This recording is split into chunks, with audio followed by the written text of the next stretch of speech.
Hey everybody, Marcus Crawford with the Idaho Quadcopter channel. Hey, the mini wars are heating up, and so there's some updates and some developments that we need to talk about today.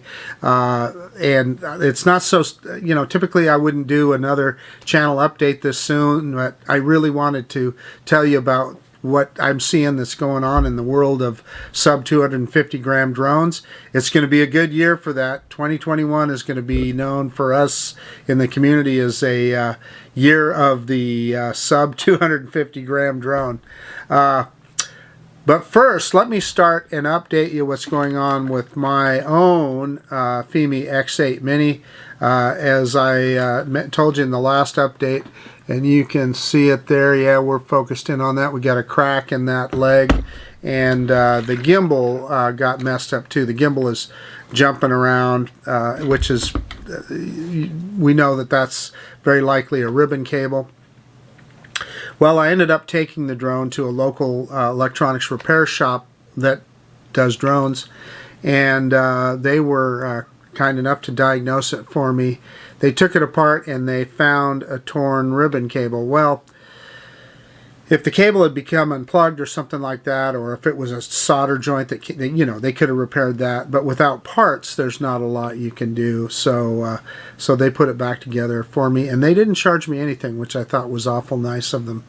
But so then, what's the next move? I get a hold of Fimi support again, and they told me that the best that they could do, I said, listen, can I buy a ribbon cable? And they said no. And I'm going to read you their email, and I'll put it up on the screen for you to see. It says, gimbal needs to be recalibrated by the professional tool, which is not open to the user. So we couldn't sell or send gimbal camera or its parts. If you need, you can return to Fimi China for a paid repairing service. Best regards. So basically, what they're saying is ship it back to China. Well, I paid $319 for this guy, so by the time you paid shipping back and forth and whatever the repair service is, I'm going to guess that's at least $200, probably more than that. So really, it's not worth the time and effort, and plus, geez, it would be gone for a month or so. And I should add that I initially, after the crash, I got a hold of Fimi and I said, hey, can I just buy a drone body, just the fuselage? And they said no, they could not sell me that either. So they're not into selling parts for this guy. So I don't know. When it comes to this little Fimi Mini, I think just understand that when you buy it, you're pretty much on your own if something breaks. Unless you want to ship it back to China, I guess. But, so where do we go from here? My intention was to really take this drone and we got a couple good flights out of it, but what I'd wanted to do was to really literally go through every feature, and like I was trying to do when I dropped it, get you some low light pictures with it, but we didn't get the chance to do that. But there's hope. I've got a friend by the name of Jet Martin, who you guys probably see on a lot of the live show chats, and he comments on a lot of videos and so forth. Very thoughtful individual. When he saw my last video, he got a hold of me and he says, hey, he said, I have an open order out at B&H Camera where he had ordered the Fimi X8 Mini, and he goes, I don't really want it. You want to take over that order? And I said, absolutely. So what he did is he changed the shipping address to come to me, and of course I paid him for that. Yeah, I mean, that, soon when that thing shows up, and of course right now, those of us that got in really early with AliExpress, the official Fimi store, we got our drones fairly quickly. You're starting to see several people get them, and B&H had that pre-sale, but evidently they don't have them in their hands yet, so they haven't even shipped them. So whenever that gets shipped, I'll get another one, and I promise you, we will go through that thing with a fine-tooth comb. We will check out all of the features, and we'll take it to some scenic places and do some cool stuff with it. But more so, we also want to compare it with the DJI Mini 2, who, that's the 800-pound gorilla in the room. That's the one that's really kind of king of the hill right now. I guess I should mention, what did we already see on the Fimi X8 SE? I had the gimbal shake. You know, when I was flying it over the canyon, and even when I took it over to Heroes Park, it was worse over the canyon, not as bad at Heroes Park, but still there. You'd see that gimbal move around a little bit.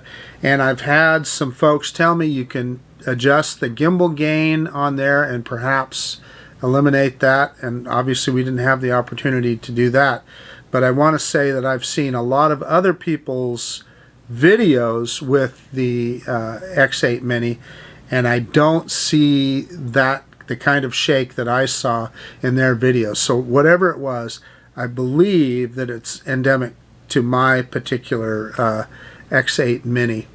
But the other thing that I have seen in almost everybody else's videos is a lot of vignetting around the outside of the picture. Now, I'm going to confess to you that I was so gobsmacked by how sharp the picture was that first day that I flew it, I didn't notice it, and then it was pointed out to me, and yeah, it really is there. And if you put it side by side, like with the DJI Mini, you can really see it now. I've seen that in other people's videos as well. That seems to be something that is in Fimi cameras. I can say that my Fimi X8 SE 2020 has really bad vignetting in the corners of it. So I just think that that's something with their camera. So, you know, hopefully that's something that they can figure. I mean, I don't know if that's a lens issue or a software issue. I have no clue. But maybe that's something that they can get straightened out. But as we know, it's a full-feature drone. It has a lot of the features that people are talking about. It has tracking. Now, what many people don't realize is they say, oh, the DJI Mini 2 has zoom. Well, although I never tried it, this guy has zoom too. If you go into the SAR mode, the search and rescue mode, there is a digital zoom in there. So anyway, when I get the one that Jet Martin so graciously changed over to me, then we're definitely going to try all that stuff out. So the next big news in the sub 250 gram mini drone world right now is that Hubsan announced the Zino Mini Pro. And now we've got a lot more information on it. You know, when I was first talking about it, we had that first video, and boy, listed out all the specs on it, which are just phenomenal. Let's go over those just briefly here real quick. A sub 249 gram drone. We all know why that's important. In the US here, if you're flying as a hobbyist, you don't need to register it. If it's above 250 grams, you do. So that is important to some people. For me, I'm going to put my tail number on them anyway, so I'm not really that worried about that, but I understand why people do. Now, where it's really important is countries like Canada, Great Britain, and Europe, where those sub 250 gram drones they give you a lot of latitude that you wouldn't otherwise have. So what is it that's so special about this Zino Mini Pro that's blown everybody's mind? Well, let's start off with the camera, and it's got a 1/1.3 inch sensor, which is a big sensor for a little mini drone like this, and it has an f1.85 aperture, which that's a big aperture, so that means it lets in a lot of light, and 48 megapixel pictures, I guess, or 48 megapixel still photographs. And then, you know, I'm not an expert on this, but it has 2.4 mixed large pixels. Well, what I do know is the larger the pixel, the better picture you get. So that's good. Then the other thing that I think has been overlooked a little bit is it's going to have 6 times zoom on it. Well, we have, I think, a maximum of 5.4 on the Air 2S. The little DJI Mini has 2 times zoom. So if this really they can come up with 6x zoom, that's phenomenal. And if it's lossless zoom, even better. So then it's also going to have HDR, which HDR enhances the picture so that the bright areas aren't blown out and the low light areas look better and have more light on them. So, you know, I don't know if it's a 10-bit color. I don't think it is. But even if it's just an emulation, hey, if the picture looks good, that's what I care about. And it will shoot in 4K 30 frames per second. Uses the H.265 codec, which is good, compressed. Takes up a little less room. The other thing that's interesting on this guy is it does have a 200 megabit transfer rate, bit rate, and so that is bigger than on any drone, any consumer drone that I know of. I'm sure there's probably professional drones that do, but I haven't seen that on a consumer drone. So that's interesting. And also what feeds into that a little bit is they say that this drone is going to have internal memory of either 64 gigabytes or 128 gigabytes, both of which are important because how are they going to write that video quickly to the memory? And any of us that have flown Hubsan drones in the past know that they are really finicky with the SD card, and it can cause all kinds of problems. So I have a feeling that that may be why they put that kind of internal memory in there. That way the manufacturer controls the memory, so that kind of makes sense. And then the range, you know, they're saying a 10-kilometer range with Sync Lease 3.0.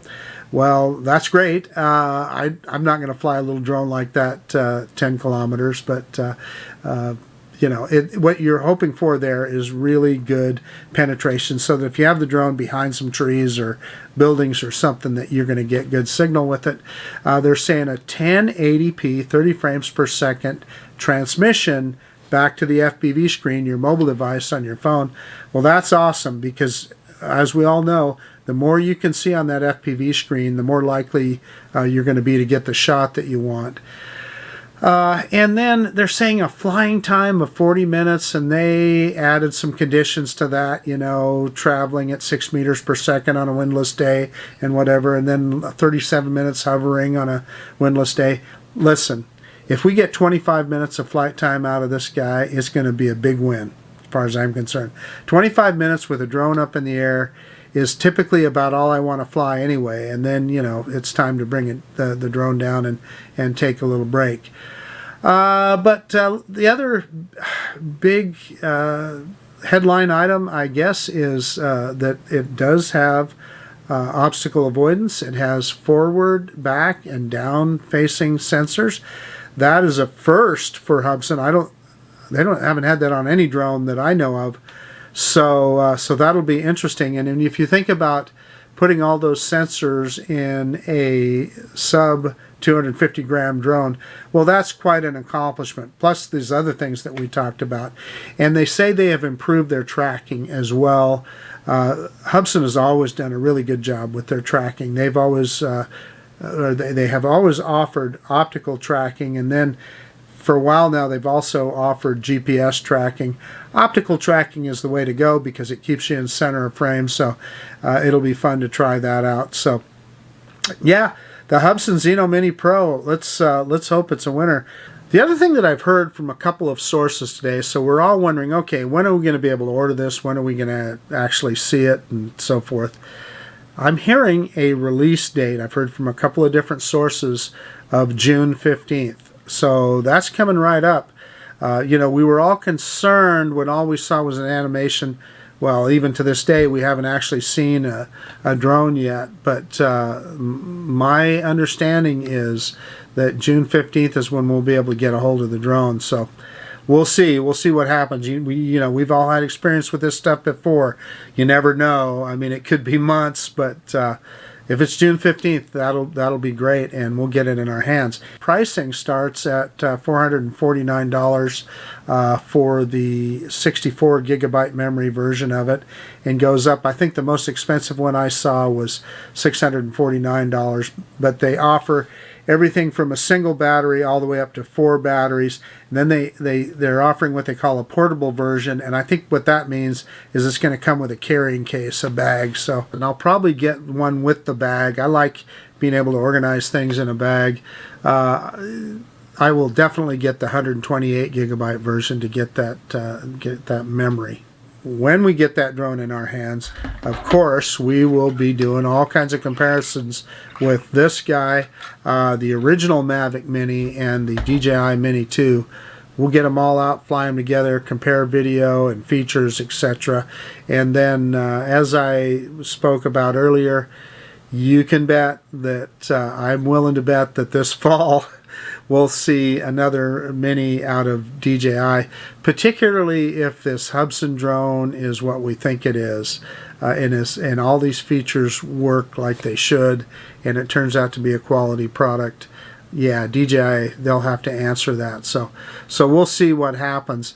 You know, I've been a fan of Hubsan for a long time, and I realize that they're not perfect.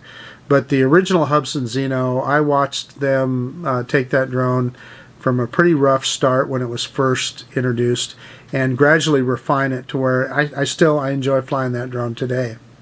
So hey, what I'm going to tell you in the meantime is, you know, don't be waiting around for whatever the next drone is. Get the drone out that you have and take it out and fly it and have fun. I guarantee you that's what I'm doing. But exciting times in the world of mini drones. So can't wait to get my hands on a new version of this guy since I broke this one, and we'll take that thing out and we'll fly the heck out of it. And this Hubsan Zino Mini Pro is an exciting product, and very exciting. Really looking forward to getting our hands on that. So as soon as I get it, you guys will see it. So I guess that's about it. This is Marcus Crawford with the Idaho Quadcopter channel out.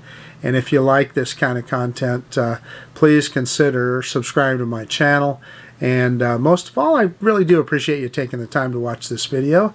And yeah, of course, we'll see you on the next one. And, you know, before I sign off, I want to point out I got my Drone Seeker shirt on. A shout out to all my friends at the Drone Seekers. You know, one of the friendliest drone groups on the net. So get over there and take a look at the Drone Seekers Facebook page and at their YouTube channel. We do a live show every Sunday that's at 1 p.m. Mountain Time, so I guess that'd be 3 p.m. Eastern. So yeah, check it out. We have a lot of fun. So anyway, we'll see you guys later. Bye now.